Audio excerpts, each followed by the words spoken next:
Then we have a committee meeting on Thursday. Who's ever available. I mean, like you said. I mean, listen, we're either going to do it or we're going to drag our feet. No, we don't have to drag our Well, feet. then let's do it.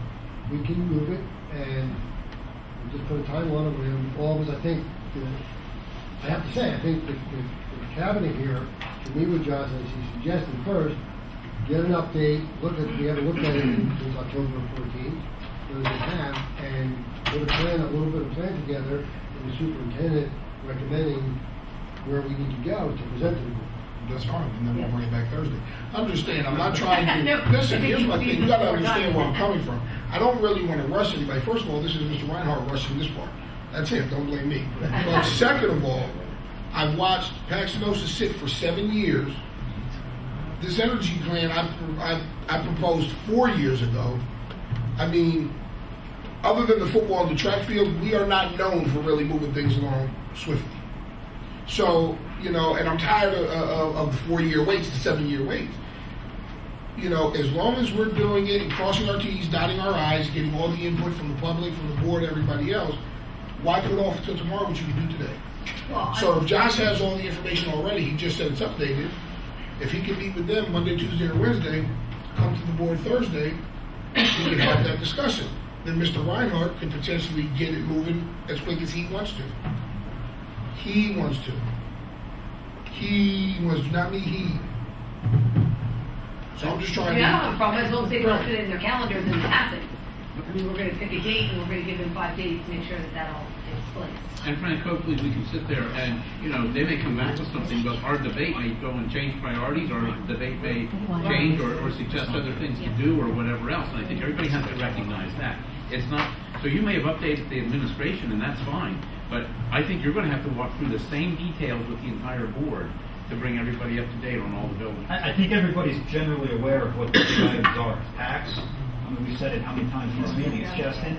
It's Palmer.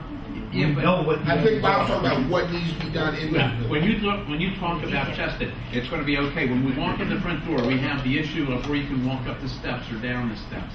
We have the issue where the security's not in the right place. We have the issue of the doors. You have the issue of the Absolutely. It's your single pane windows. It's your teeth But bulb the problem is, we have some new HVAC members system. that weren't here at that time, they don't know about Not that. just that, but I think by sitting down with the administration, they know that they're the ones that know how the school should be laid out. The most efficient way for them to sit down with Josh, that's gonna help him Right, prioritize, right. us understand, you know, what we might think the windows have to be done first, and they're saying, well, no, we need these bathroom windows, you know what I mean? It's something that they'd be able to give them a little bit of input that then we don't go there every day, yeah. That's certainly. Yeah, I'm totally fine with that.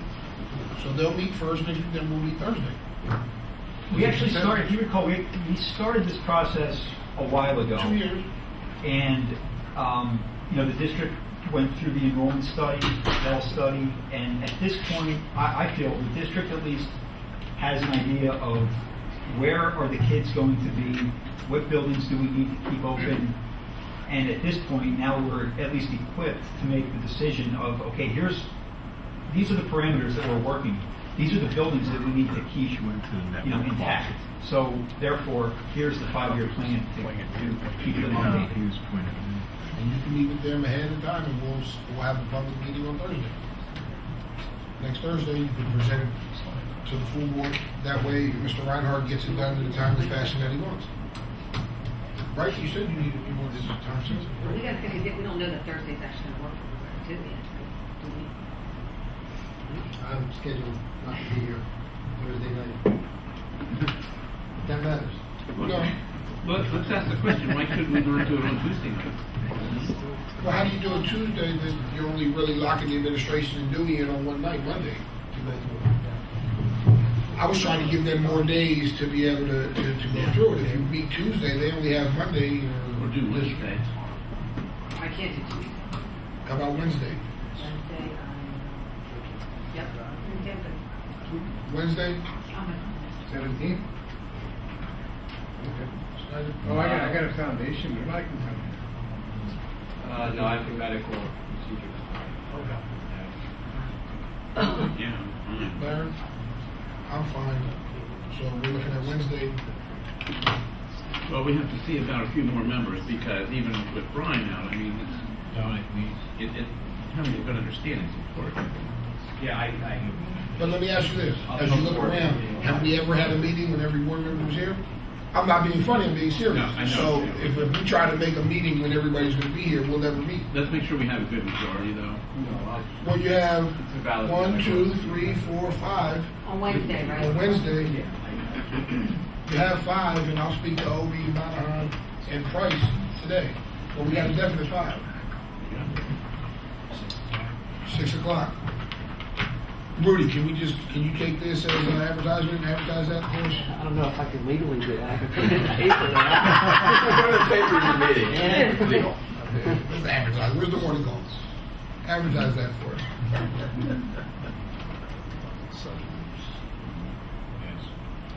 So we're doing 6, you said? 6 o'clock.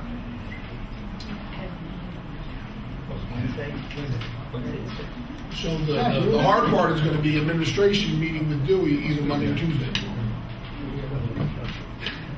I mean, Mike is going to be free. I don't know what he does. Mike will be free. Hey Frank, Hey, Tim. I'm already sleeping on the couch, and after tonight, she's probably gonna stop cooking, so I'm okay for Wednesday. Yeah, I'm gonna be out myself. All right. And we're gonna have everything we need to look at that night, to prioritize, and Don't take look care of at me. everything. I'm over here with you. Mike, right? Sure. If not, at least it'll be a good start to tell them what we do need or what else we want. And is school gonna be added into that? Are there gonna be other things that are added in that aren't in there? Are they? Well, I think, I mean, they're going to have to talk about it, but I think, I know Reinhardt, that's a priority for you. Yeah. So, you know, the pool, I think if you're going to float a bond and you're going to do all this big work, try to get as much out of it as you can. Well, I think we should put it in, you know, as long as you know John, that's fine. Okay. John used to be a competitive swimmer, and that's why. He Michael used to Phelps, be- Michael Phelps didn't have a he used pool. to be synchronized. Michael Phelps had to go to a local community pool. Synchronized swimming with the team from Bangor. Okay. All right, guys, I hate to run your brain, but the 9:15. meeting's not over yet. Don't back up yet, the meeting's not over. Okay. So, is there any public who would like to be heard Real quick. on buildings and grounds? So Yeah. just come over and sign in. I already signed it. Had a couple concerns. Just hearing about the energy plan. Yes. Is that just dealing I'm with sorry, can you just... integrating? Integrating, Yeah, okay. the other forks. The energy plan, is that talking about just electric or electric and gas? The 3% increase, You're talking about the energy savings plan. the savings plan, Electric and gas. electric and gas. Okay, the 3% number concerns me because, you know, part of the savings is going to be based upon a 3% annual increase. And if you look at just the recent released annual energy outlook from the U.S. Energy Information Service, they're projecting on the low end a 0.6% increase for electric prices over the next to 2040, and on a high oil and gas projections 2% here. So if they're projecting 3%, how do you expect to get the savings if the commodity cost is going down? Well, I don't know if you were here, I apologize at the beginning. The reason why we said the recommendation isn't coming forward is because we still have numbers to look at. But I think 3% is unrealistic, especially in a case where you've got increased production of natural gas. I don't know if you've got a contract to buy from Exxon or not. Is it tied to a purchase contract? Okay, because they produce their base loads pretty cheap because they do mostly nuclear. But, you know, if you look at your energy costs, especially in a slow economy, I wouldn't expect, you know, there's no increased demand. I used to do work for GE Energy Financial Services, and I live in the district here, so it's kind of like, I'm kind of concerned when I see a 3% annual increase when there's additional production capacity coming online. There's no real big economic demand the increased demand for electricity is at 0.7% a year right now. And I don't see where you get a 3% increase when there's downward pricing pressure on natural gas and there's light demand. You know, unless there's some sort of administrative action on coal, you know, that's going to make a regulatory increase in the cost of production, I don't see where 3% is realistic. Well, we are still negotiating numbers and things, but I wanted to get the board up to speed on what's going on. I think your period to recoup your investment is going to be longer. Real quick on the stadium, I don't know what needs to be done to it, But would it not be more effective for the taxpayers in the short term to maybe let it wait and just lease the stadium at Lafayette, or maybe negotiate, give some pilot money back to them in place of the lease? Well, I know we spoke to Lafayette before, and they're concerned about the turf and everything else, and I was wearing it down. We play Friday, they play Saturday. But when I bring up the stadium, obviously it isn't a done deal. We have to have that conversation. Well, obviously, when you guys negotiate your schedules, one team's there one week, one team's there the other week, so you're not both back to back. Well, I mean, absolutely. I'm looking at it as a cost savings perspective, because I would rather see the district use the money they have than borrow more. Agreed, but with 11 million in 5 buildings, you're going to have to borrow. Yeah, but I keep hearing you say, how much more can we borrow, how much more can we borrow, and that concerns me as a taxpayer. You know, if we pay this off, what's our credit rating, how much more can I borrow? I mean, it seems like you're in a rush to spend Right, money absolutely. because we have I- it, rather than spend it wisely. Unfortunately, I think you heard that wrong. And I understand because you're on your laptop a little bit. What I asked was Bob asked about the spending. So I just asked that question to answer Bob. My goal is using the 11 million for 3 buildings. Not spend. No, but when I hear additional bonds, that concerns me. Well, the question was asked to him. I moved up here I from made Montgomery sure- County in 2005. I made sure we just answered it. I'm not looking at additional bonds. I moved But up if here we're from going to do it, Montgomery. we're going to do it right, not bits and pieces. I moved up here from Montgomery County in 2005 and have seen my school tax bill go up $1,600 in 10 years. Well, I can tell you the majority of that is from pensions and Oh, I salaries, see. nothing to do with wasteful spending. I understand. Thank you. Thank you. Thank you. Anyone else from the public who would like to be heard on buildings and grounds agenda items only? Hearing none, the summary is we're going to continue to work on constellations, and hopefully we have a recommendation to vote on the 23rd. Paxinosa renovations are going to be held back, and we're going to try to lump some other schools or other places into that. We're going to meet on Wednesday at 6 p.m. for a committee meeting to discuss that and any other business that needs to be presented. Academics, Ms. Amelie.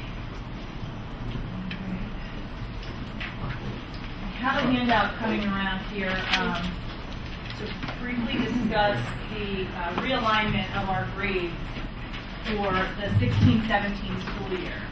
We've had this conversation with 5th grade moving back to the elementary schools a number of times informally and within other conversations. But this, the administration really wanted to discuss this with the board in a more formal fashion in order to see board direction on moving forward with this for 16-17. So the administration has considered a number of different items when we've looked at this realignment of grades. The things that we've considered are personnel, the cost, would any construction need to be done, what would this entail as far as furniture, and all of that's captured here for you on what I handed out.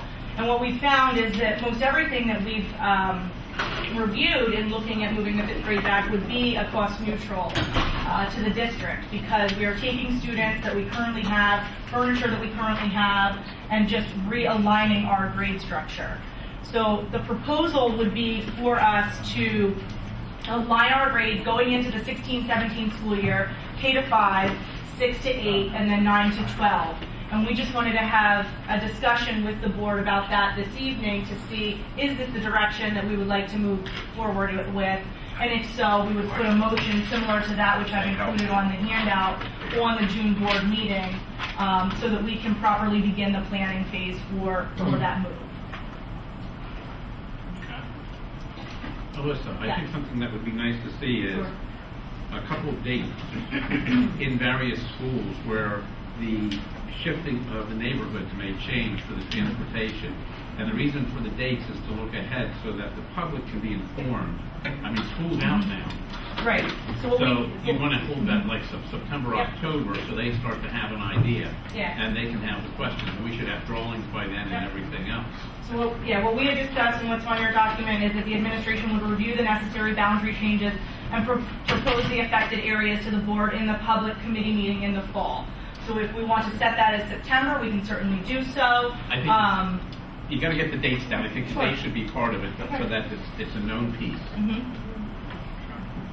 to date right now, we haven't taken that step because we haven't had any formal board action stating that yes, we are planning to move fifth grade back. We're actually targeted. I think Alyssa and I disagreed a little bit on this. She was more confident we could provide those dates earlier in the first semester of next year.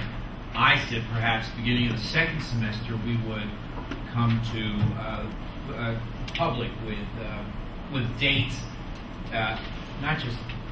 Are you the realignment. The realignment Proposed specifics realignment. for transportation. And so Yeah, I I'm think fairly confident we're that on the that same page. could Yeah, be. the sooner the better, because, Yes. and you can judge then by the various Yeah. meetings based on if you have to have additional meetings Yeah. or if things line up. Yeah. Typically, you start to hear things and you have to do some tweaking and Yeah. the final review. Yes, we're with you on that. We that is a concern that we also understand. So we will be giving those dates sometime in the future, right? Yes, I mean, I can certainly set that date right now, is that we can have our first public discussion in September about proposed boundary shifts. We just haven't sat down as a team or with the transportation department to begin those plans yet because we haven't had any formal board action on this item. So if it is the board's desire to place this motion on the June agenda, we can do so, and then that will really initiate all of that planning so that by September we're able to come back with some more concrete details about that move. Right, what I'm saying is part of the motion, I would say, Oh. tentative dates for a meeting at Cheston is, a meeting at Pax is, a meeting at, does it affect Palmer Get is. into that further down the road once we get more direction. We need the board to endorse this whole notion fairly soon, because we're going to get into the rather heavy planning of this, and so we really need the board to endorse. No, I'm saying do it next week, but. So what I'm hearing Oh, is okay. we need to move this forward. Yeah. In order to set those dates? The sample motion that I've included at the bottom would just authorize the administration to begin those plans with the anticipated date of 16/17 for the actual move. We would then Yep. continue to keep the board apprised as to our plans throughout so that the public discussion can Yeah, but occur. see, here's the problem. The people have to know that you're going to be holding a meeting in their area right then and there, because the minute they see it, the questions arise and say, does it impact me?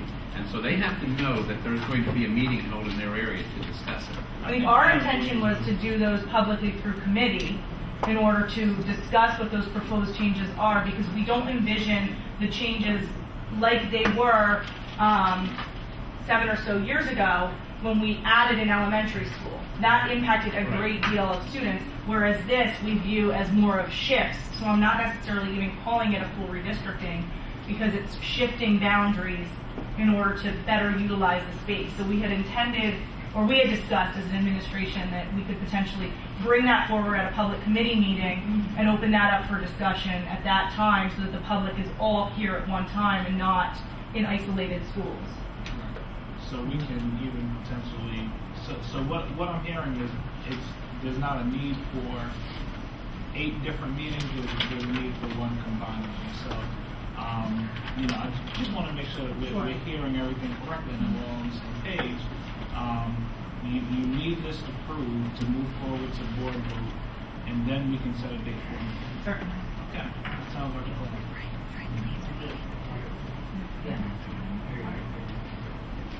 Thank you. And next we have the AIE update. Oh, there you are. I didn't even see you. You like it with you? I was just putting it in the background. Angie and I have a written report. It's in the board docs, which gives you an AIE update. So if you would, at some point, take a look at those in deference to time.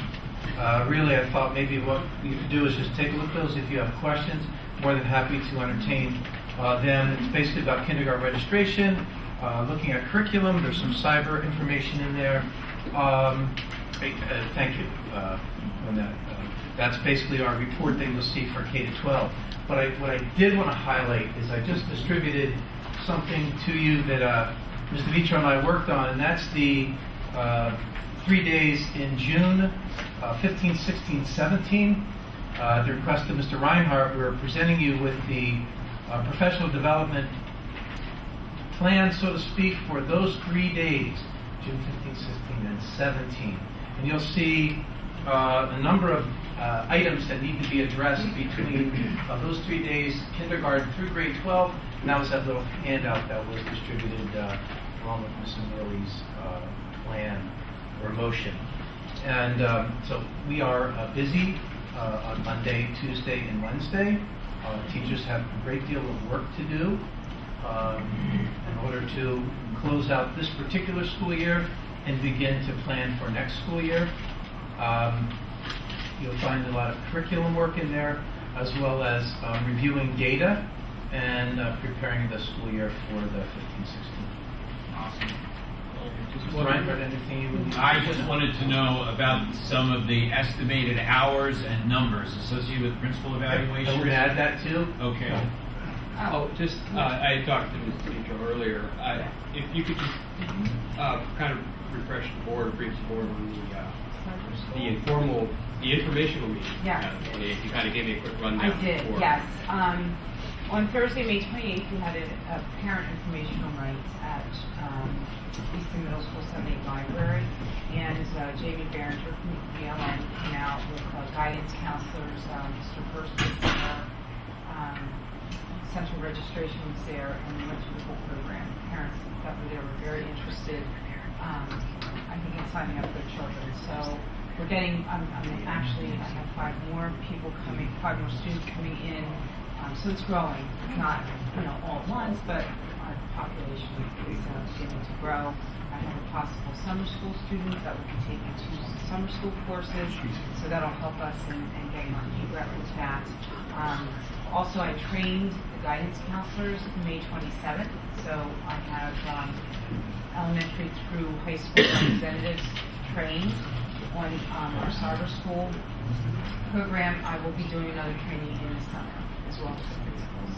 So I have weekly meetings set up with Jamie Behringer through phone conference and Renee Harris through the IU, myself, and Ann McIntyre. And we meet every Friday to discuss any issues and anything that comes up within the cyber school. Thank you. Thank you. Thank you. And you asked me a question you wanted to Yes, know? if you recall, I talked to you about trying to quantify the numbers of principal evaluations that our principals were attending to per year and trying to lay that out. I don't see it here, but that may be something that you can... this was sent to the board prior to you asking, but Yes. there are approximately 32 teachers per principal, assistant principal, on average, that Mr. Steckel and I took the numbers that we have to evaluate. I actually also assist at the high school level, 20 teachers that I evaluate.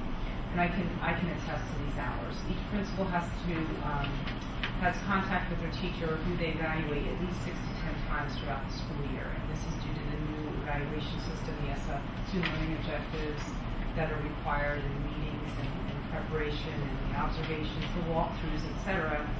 For a total of, it equates for a total of about 200 to 250 hours per principal for the evaluations throughout the school year. So I think you were asking me to Yes, that's exactly right. I just wanted to make sure that the board understands that the evaluation process that occurred years ago is totally transformed into something that's much, much larger for building administrators. And I was hoping that we could try to quantify it as Ms. Petro just did. So, it's a lot of hours. A very reflective process. Yes. Not that that's a bad thing. Just we time. have downsized, and it's just very, it's difficult to get out and about, but we're doing it. It's not a bad thing. It's a good thing, but it is also a It's very time-consuming process. Thank you. Any other questions from the board before we move forward? Thank you. So hearing from the academic committee meeting, and we'll be moving forward the request for the realignment document. And we also heard about the CPEC stuff from MJ and Bob. So, any public to be heard on academic agenda items? Anything you just heard about our CPEC planning or our realignment things that we heard about tonight? Seeing none, we will hand it over to Mr. Snyder, who will swiftly guide us through the policy. Okay, thank you, Mr. Vandenberg. Well, for policy 907, which is A, I will defer to our solicitor's office. Aaron, please, go ahead, thank you. Well, if I could just try to move this conversation along, because I appreciate that Erin from King Spry is here tonight. She is focused a lot of her time and energy on policy development for school district clients. I just wanted to, if I could, start off by saying that both the policy related to school visitors and the policy related to volunteers, both of these policies are, at this point, a bit troublesome because the governor, if you're not aware, made a substantial change in things this afternoon. I believe that he said that volunteers will not need to pay for these clearances. Now, that impacts greatly on the policy that we have here in front of us. So I think our forward progress, so to speak, maybe should come to a halt, or we should at least revise it so it now meets the governor's, what the governor said in the message there. The other thing is we have some people, we've spent a great deal of time meeting with some parent volunteers representing our PTA related to that policy, and there are a lot of concerns. And Aaron was with us today, and we still have areas that we have to look at, definitions and so forth. But I guess what I would like to pose is that Aaron, would you suggest that this becomes the next reading for our meeting next week in the process, and keep the process for adoption going with revisions that come through you through our conversations? Yeah, what I would recommend is that, based on all of the extensive discussions that we've had, yes, that all of those channel through the administrators who are drafting the policies, and then we make those revisions and do move forward to second reading. Okay, so because one of the things that hasn't changed that July deadline, and we want to make sure the district's in compliance there as well. So the other policy is the visitor policy, and I just want to draw your attention to the audio and visual recording paragraphs, which more than the audio, I think the video / photography parts of this policy, as it's written, are basically unmanageable. And I would like more time for us to review this and look at that policy. I'm wondering too, Aaron, if it's possible for us to separate audio and the photography / video component, so that we can talk about audio in one section and then separate the other, because I think there are some inherent differences there that we're going to have to look at. If that's a request that I'm asking you to do to see if that works. But it does say that taking photographs in school has to be approved in writing by the superintendent, and the proposed location, the duration of the picture taking, the date, time, reason, and the list of individuals to be involved are all part of this. And I have to tell you, from a managerial point of view, I don't know how we can manage to do that. I haven't found a district yet that seems to have the answer either. So, where did that language come from? From the PSBA suggested language, that we, Right, because I know we had talked about some other scenarios previously that were a whole lot easier, or appeared that they should be a lot easier. Well, there are some, I would hope, that are going to be easier than that. Why, John, why would we not keep the audio and visual as two separate policies? Exclude them, doesn't matter, it doesn't have to do with school visitors or school volunteers, but separate. And if you recall, I mean, what we talked about last time was, it's very simple. For each student, the parent either signs a waiver or they don't sign a waiver. And it's done. And every teacher is aware of who has that waiver. I mean, community events and stuff, right? Public release form. Well, that sounds like and it could happen underneath the jurisdiction of the classroom teacher. But if you take this and you think about this, for all of us who were at commencement last night, there were photographs on the screen. I was going to go there. Yes. Okay, when you go to any public event, I'm seeing this more and more at public events at many places. They have signs up saying, be aware, being at this public event, you know, there's certain wording and everything, means you may be photographed and your photographs may be used. And that's the way they get around that. So that this is only for when you're in a restricted type of environment. That refers to probably their monitoring system or whatever people they actually might be working for. If Joe Sixpack takes a picture of you at a public event, you're going to do this. Nothing. I mean, it's the same thing with the classrooms. If another student has a phone camera in the room, whether or not they should have one or not is irrelevant. They get one in there, they get a photograph of something or some event. I don't see how anybody enforces. I don't know how anybody enforces. I'm in front of a classroom every day, 15 or 20 students with phones in here. I don't know if they're recording. I don't know if they're photographing. I've only ever had one student disclose, and it's because of a disability, that they had permission to record my lectures. And that's it. All they did is let me know that. That's fine. I understand. But I don't know how they did it. It's impossible. Under our acceptable use policy, parents do have to consent for Yes. their children to be photographed Yes. and for that photograph then to be able to be used, printed, in whatever Yeah, fashion. and as a parent, I interpret that as somebody from the school takes a picture of an Correct. event and it gets in the yearbook, Correct. the school newspaper. Yep. You know, On the that's website, how I or interpret what it as have a you. parent. This provision here in this policy is applicable solely to visitors taking pictures of students. So there is still the AUP, which governs that the visitors wouldn't be apprised as to what students can be photographed or not. That's where this came from. Yeah. But we've discussed administratively about the ramifications of that.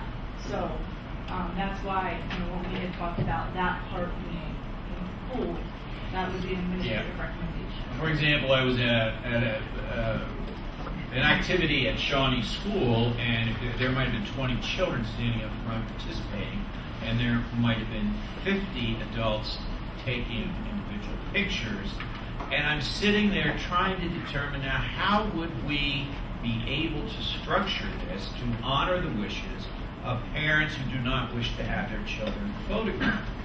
I don't have an answer for that yet. So I guess all of those visitors who would be there would be wanting to film and record the activity, which is understandable. I'm just not sure how we manage this. And I've talked to a couple people who have worked in other districts, and what they seem to have done, I think, just wouldn't be satisfactory here in Easton. And so I'm troubled by both of these policies, as they are. I have a couple of things to point out. The first one is that if you scroll down a little bit, there actually is a public performance exception. Yeah. Yes, and the public performance and the special event and the open invitation I get.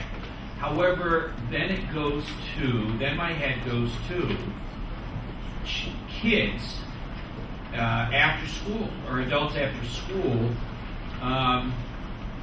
who are working on a project or who are participating in putting the musical on, for example, and they're taking candid pictures of each other. I just say to you, I'm not sure that I fully understand how in a public venue we can restrict and control what this policy is saying we should control and restrict.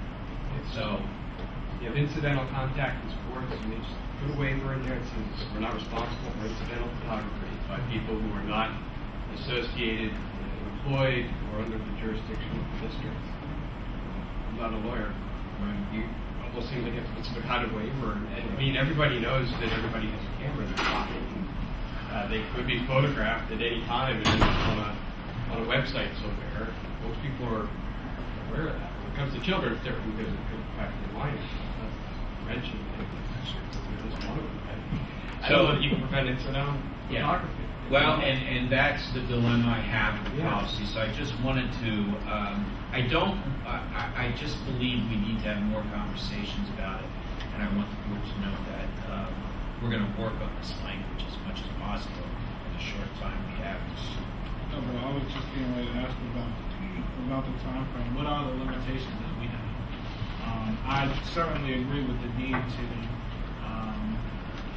give a little bit more time to these policies, but with that July 1st deadline, what are our restrictions? Maybe Aaron can answer that. Yes, Aaron.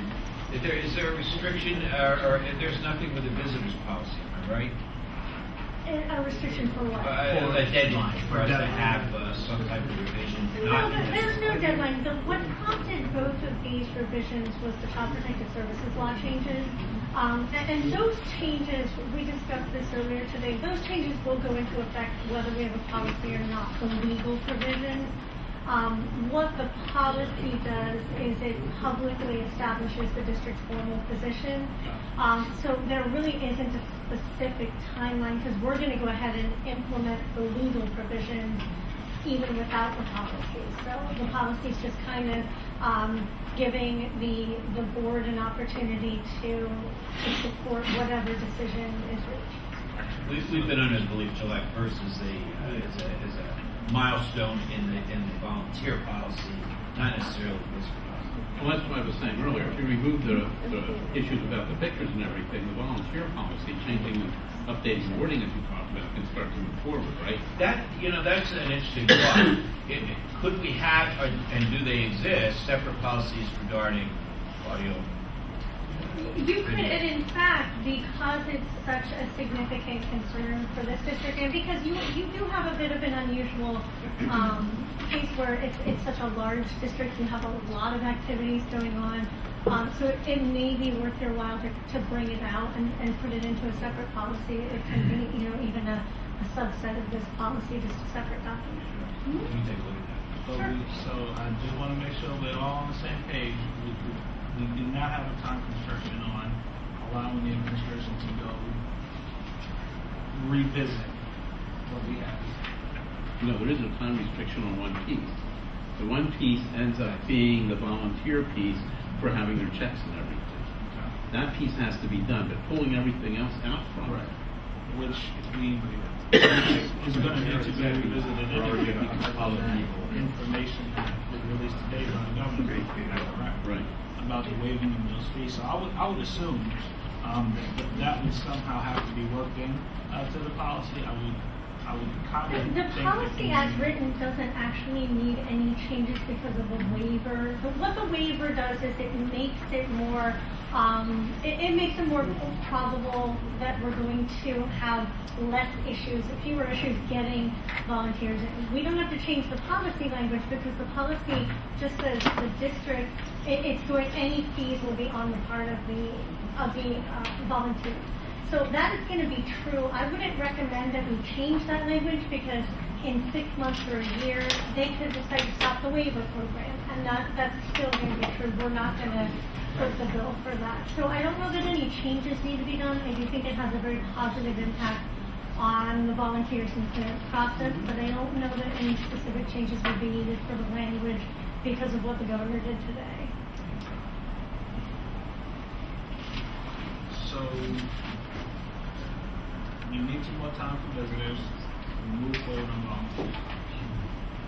John, would you like to bring that the visitors policy next week at the newly scheduled committee meeting, so that we wouldn't then be back? We wouldn't be push back in our timeline in any way because we can still have them. I'd like to, but I think that's pretty ambitious given the responsibility. But that's last meeting. If we can do that, if we can do that, It would be pressing, I agree. it would be tough. We'll certainly try. Is that all right? Because then that would put the approval, the final adoption date On the in same July, track. and we'd be in the same Yeah. track as we are right now. All right. So can we aim for that? We'll try, If we yes. miss, we'll, pick up the pieces of it. Mrs. Amelia seems pretty positive in that, so I'll go with her. Any questions, any other questions, concerns about what we've heard about the policies that are?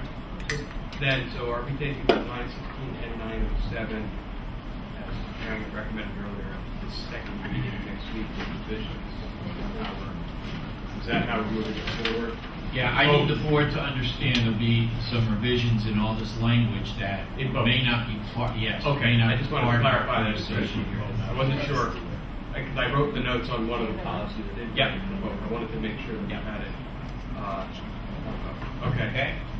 Thank you. Any other questions from the board regarding policies 907 or 916?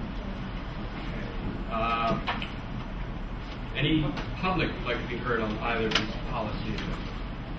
Please come forward. Thank you.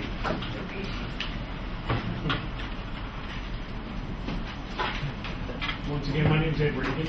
I actually live in the district. I'm also the Eastern Vice Chair of the Libertarian Party of Pennsylvania, and I have some concerns about this and the constitutionality of it. Specifically, we're looking at the whole Section 8 here. I've got concerns because when you look at Tinker v. Des Moines Independent School District, students do not shed their rights at a schoolhouse gate, nor do parents, the media, or the public. The school district must provide a reasonable expectation of privacy within the school, but they don't. There's surveillance cameras. There's staff members with phones with cameras on. There's students with phones. There's iPads with phones. So how can there be an expectation of privacy in a facility where you yourselves are running cameras? Number one, okay? The other thing that concerns me is, it begs the question that since this is a public school district, how much legal privacy is there in a public building? Okay? The crux of the issue is, there's no expectation of privacy in public for a minor, for an adult, or anybody. This is public property. It's public schools. Somebody who signs a waiver that they don't want the kid's picture taken, that kid's in public. Whether he's out in the street, somebody can take his picture. Whether he's on a school ground, somebody can take his picture, her picture. Okay? If we look at restricting where someone could take photos in the building, it would be someplace where there would be an expectation of privacy. A bathroom, a locker room, somebody standing outside the building with a telephoto lens a block away, taking pictures inside the building. Okay? You don't have the right to restrict the First Amendment, nor do you have the right to give it to the superintendent to approve who can and cannot exercise their First Amendment rights. Regarding the reference code over here, if I look at, Pennsylvania Title 18 Consolidated Statutes 5701, which deals with wiretap. If you look at the Federal Circuit cases and also U.S. Supreme Court cases, including the fact that the U.S. Supreme Court denied cert on a case, the Alvarez case out of the Seventh Circuit, there is no limit. Even if Pennsylvania has a wiretap statute, you as public employees are government employees. You have no expectation of privacy. While you're doing your public government job, I can record you. I can videotape you. In the Commonwealth of Pennsylvania, the only thing I can't do is call you on a phone and record it. Easily settled. I drive across the border to New Jersey and call back into Pennsylvania because Pennsylvania can't regulate interstate communications. Right?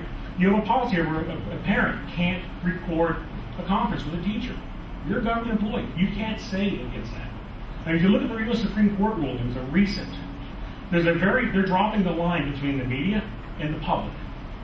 And the rights that the media has, the public is getting. Look at Glick versus Cunningham, okay, which is a case. There's a case out of New Hampshire, which is Carla Gerke, who is the president of the Free State Project. She's a friend of mine. She sued the Ware Police Department for this. And when we look at the application of this, a lot of cases is dealing with police, but it also applies to other government employees. For example, there was a case, even though there may be laws against wiretap, there was a case in Florida in 2010 in Marion County School District, where a woman sent her kid to school with an audio recording device in her backpack. The kid was autistic.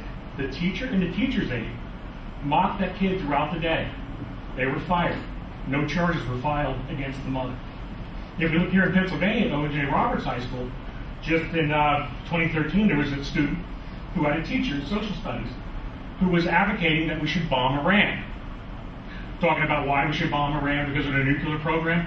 Well, a social studies teacher who used to serve in Israeli Defense Forces should not be giving his personal opinions in a classroom to his students as fact. These are the concerns I have. You have a policy on the books that says a student can't have a device in the room. I think a student should have a device in the room. I think a student should be able to hold the employees that are teaching them accountable if they're not teaching them right or if they're doing something wrong. Okay? As for the loud, abrasive, and profane language piece, I would ask your solicitors to review some cases like FCC versus Fox TV. At this point, you can use curse words on TV. There were several cases that got put together there. One dealt with nudity on NYPD Blue, which was done during prime time. ABC did uncut, say Ryan with the F word during prime time. But more importantly, look at the ACLU case against the Pennsylvania State Police. In Pennsylvania, you cannot be fined for using curse words, flipping off anybody, or anything else. That case was settled in 2011, and the state police said and this is in the release, to clarify that the term obscene in statute does not refer to profanity, indecent speech, or gestures. Now, if you look at in Pennsylvania, and I don't know if you guys want to open yourselves up for lawsuits restricting speech, but the city of Scranton had an officer who someone's toilet was overflowing. She cursed. Neighbor called the cops. They came out and wrote a ticket, and ended up paying out $19,000 plus legal fees. Pittsburgh. Somebody flipped the cop off. He wrote a ticket. $50,000 plus legal fees. Okay? So, in this case, I as a taxpayer would rather my money be used to educate students than to pay for Section 1983 lawsuits for deprivation of rights. Thank you. Thank you, Mr. Reagan. I do want to just encourage you that the administration will take your concerns into effect. I might also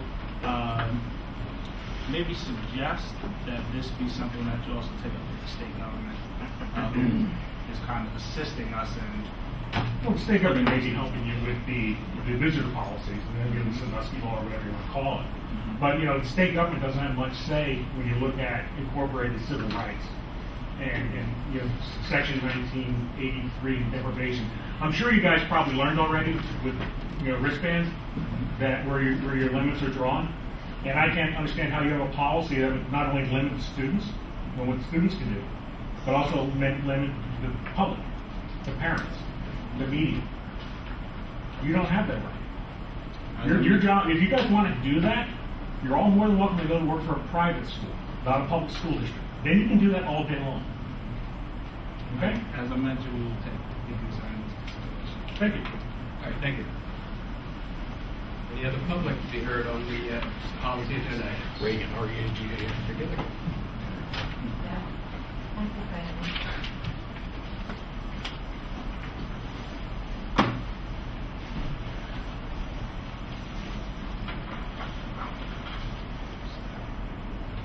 Okay. First of all, I wanted to say that the PTA appreciates the administration for listening and talking with us. We've spent quite a number of hours over the last couple of weeks, and they've been really productive ones. I wanted to address the board because I wanted to bring some of those issues up and tell you some of the things that we've been talking about, some of the things we're concerned about. With so much flux regarding the status of volunteers and clearances, as a PTA, we appreciate Mr. Reinhardt's suggestion to revise the current twin policies 907 and 915. We agree that the wording of them is problematic. Just this week, the legislature took action on House Bill 1276. I would urge you to look that up so that you can see some of the language that's being considered. Hasn't been enacted, but think about the ways in which things are moving in this state.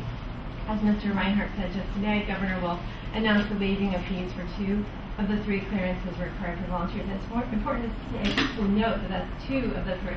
So the state clearances, they cost $10 a piece. That's what would be waived. There would still be the FBI clearance for those who are volunteers who haven't lived in the state of Pennsylvania for 10 years. And I have to think that that's fairly sizable number of people, especially new volunteers. But even if the board does not shelve this, we believe that there are serious flaws with the para policies and things that still need to be addressed, preferably, and it sounds like this is going to happen before it's next year.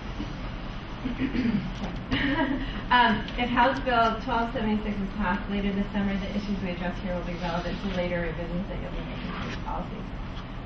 Two main concerns. The first concerns the distinction being drawn between visitor and volunteer. Act 153 says this about volunteers. This section applies to an adult applying for an unpaid position as a volunteer responsible for the welfare of a child or having direct contact with children. Two conditions connected with an or. The first provision under the heading in your policy is 916, which is which?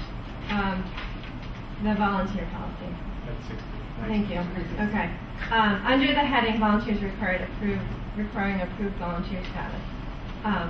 The first provision addresses the first of these, responsible for the welfare of a child. If a volunteer is acting on behalf of a parent, they need clearances. That makes a lot of sense. But very little of what PTA volunteers do falls under that provision. So we have to look to the second. The second provision, also connected by an or, moves away from the language of 153. Act 153 describes having direct contact with children. Direct contact with children has been regularly interpreted to mean routine interaction, although this particular phrase doesn't appear in the bill. You'll want to look closely at what happens this summer in relation to House Bill 1276. That proposed legislation currently defines direct contact with children as follows: to care, supervision, guidance, or control children, and routine interaction. So if that goes through, that's going to significantly reduce the number of volunteers who would need to be cleared, and it's going to significantly affect the verbiage that you're going to need for your policy. You're going to have to rewrite that part of it. The and is significant for it requires both pieces to be true for clearances to be required, not one or the other. House Bill 1276, if passed, will affect the wording.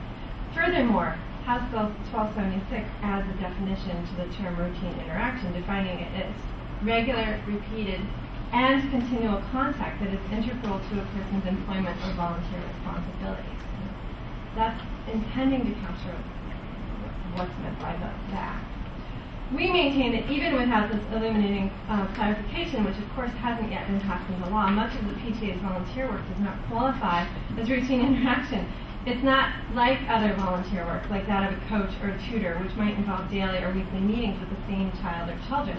To be clear, some PTA work is routine. A volunteer in a school store, for instance, but much is incidental.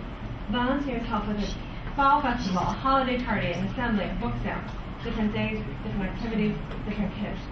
And that's exactly why the district has a visitor policy for these sorts of one-off visits. What's troubling about the current policy is that it sets an arbitrary number, 3, down from the 5 discussed last month, after which volunteers need to have approved visitor status. The policy is one size fits all, and it's going to require nearly every PTA member to get clearances, even those who engage in volunteer work in which there's very little direct contact with children.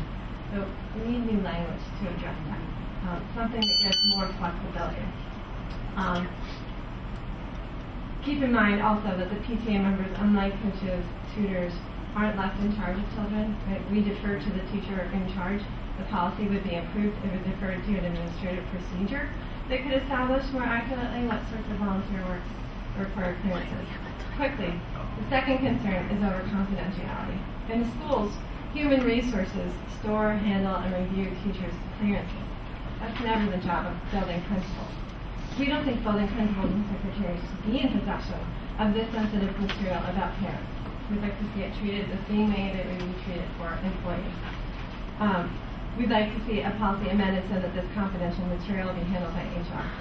I know that HR is leery about this because of the extra workload, but principals will be asked to swallow the extra workload if it falls to them, right? So there's an extra workload regardless of who it goes to. But we think there's an important difference between an anonymous parent, HR person handling clearances, And principals are in contact with those children, those parents on a daily basis. So once again, I want to say thank you to all involved. It seems like smart moving forward, but keep in mind there is significant work that has to be done. So thanks very much. Thank you, Dr. Gillen. And as I've said before, to keep it in uniform, we will make sure that the administration addresses the concerns if necessary. Thank you. Any other public on policy agenda? Thank you.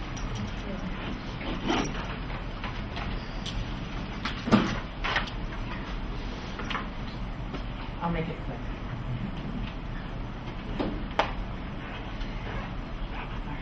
My name is Michelle Robertson. I'm the current PTA president over at Tracy Elementary. Many of you probably remember me from the conversations from the Pell Report and whatnot. I'm also going to be filling the very big shoes of Dr. Gilligan next year, so that is why I'm involved with this conversation and kind of coming up to speed. A couple things. One quick clarification. The second reading, did we decide if that's going to be done at this special committee meeting next week, or is that going to be too quick? I think it can be, but I think it's the first reading next week, not the second. I think the first. Okay, so we should be here to listen and for the discussion, or okay. All right. The second thing is now the act itself. You know, a lot of legalese is in there and whatnot. But the Pennsylvania Department of Human Resources came out with the frequently asked questions. It basically just boiled down what was in the act. It's just easier to read. One thing that I want to point out, and I think it's very important, is who's required to obtain these clearances. Now, it's a great idea. It's all for the best of the students. The way they break this down is, and there's 3 bullet points, within 36 months of the date of the most recent clearance, which makes sense, by July 2016, if the clearance is older than 36 months, or, and this is where I think our district falls, by July 1st, 2016, if they were approved as a volunteer before July 1st, 2015, had not received a clearance because they previously were not required to. And the way that I read that, I think that the state is looking at districts like this and the impact it's going to have on us and saying, if you're a volunteer today and you were never required to get a clearance, it's almost like a grandfathering of 12 months. Now, I appreciate the administration team. We need to put something in place by July 1st of this year. But what I'm saying going forward, rolling this procedure out, the way we classify volunteers, I can only speak for PTA, but I think this is probably true of booster clubs, drama clubs, music programs, etc. Typically, 90+% are the parents or guardians of those kids. So today, every registered student in Easton School District for the school district for 2015-16 is technically a volunteer. They are an approved volunteer. We would not say no to them today. To make this work, if the board agrees with this language, and we'll need to run it, obviously by, to make sure we're covered legally, if that's the case, it would be a matter of making that statement to say, we're going to accept that, we're going to put something in place by July 1st of this year. We basically have 12 months because here is our approved list going forward. So I wanted to point that out because that I think is big. And I would strongly encourage you to take a look at that. If we don't go that route, I'd love to see sooner rather than later what our implementation plan is. Because we have, and again, I think it's more of an impact to the high school and middle school, but even at the elementary school level, I've got people already planning to come in July to prep for the fall activities. This is coming quick. So really read about the July 1st, 2016 date. Okay, thank you. Thank you. I think that's exhausted our public, but is there anyone else in the public? Comment on... Okay, none. The brief summary is that we are still working on the language and hope to have some revisions to be presented at the next committee meeting, which will likely be scheduled sometime next week. So, I think in advance, consider some administration. the work they will do with that. So, that finishes policy. Thank you, Mr. Snyder. From our illustrious public that we have so many of, do we have any public to be heard on non-agenda items? Well, everybody raise your hand. Everybody all at once. Michael's 10 o'clock. Seeing none, Dr. Stephanie, I give all one begging. Wait, everyone's in the right. Oh, please, okay, we have one more. I just have a comment for our libertarian friend. Yes. Off the record or on the record? On the record. Okay. You know, even us social democrats Yeah. don't like to see taxes wasted. I don't either. Now, you mentioned... Especially when I don't have kids. Right, now you mentioned you come from Montgomery County. Yeah. And you mentioned the taxes up here in comparison with that. I just want to give you some facts. Yep. Montgomery County is 76 out of 3,143 counties highest in taxes. Northampton County is 129th. You're cherry picking the county. The thing is, like, you look at Norristown and Well, Norristown's like the ninth highest you said in you're state. from Montgomery County, we're going county. Yeah. The other thing, Montgomery County has a 5.5% poverty rate enrollment. Northampton County has a 7.8% poverty enrollment. That has a big impact on how Don, the money is spent. pardon me just a minute. I think this conversation may be better suited for an after adjournment situation, a one-to-one maybe. Well, he made a public comment. I just wanted to make a public comment to refute or to comment Just on give some me of the my information that suggestion. he put out. Comment on this topic. 5 minutes. Yeah, I'll give 5 minutes. 5 minutes. Okay. Go ahead. No. 5 minutes. No, I'm finished. All right, I just wanted to we can chat clarify a after couple those points. points. Yeah. This is everybody's spot. On the other point, I do agree with a lot of what you said. Well, my wife, my soon-to-be ex-wife was from New Jersey. I couldn't move across the river because I'd have to sell most of my guns away. But this is a temporary stopping-off place. I'm going to the low tax place. I'm going to Wyoming. I'm going to tax 0% corporate and personal income tax, no real estate transfer tax, because the state was smart enough to take a severance fee on natural gas and coal. Can we consider? We have a motion to adjourn at 10:05. I'll motion it.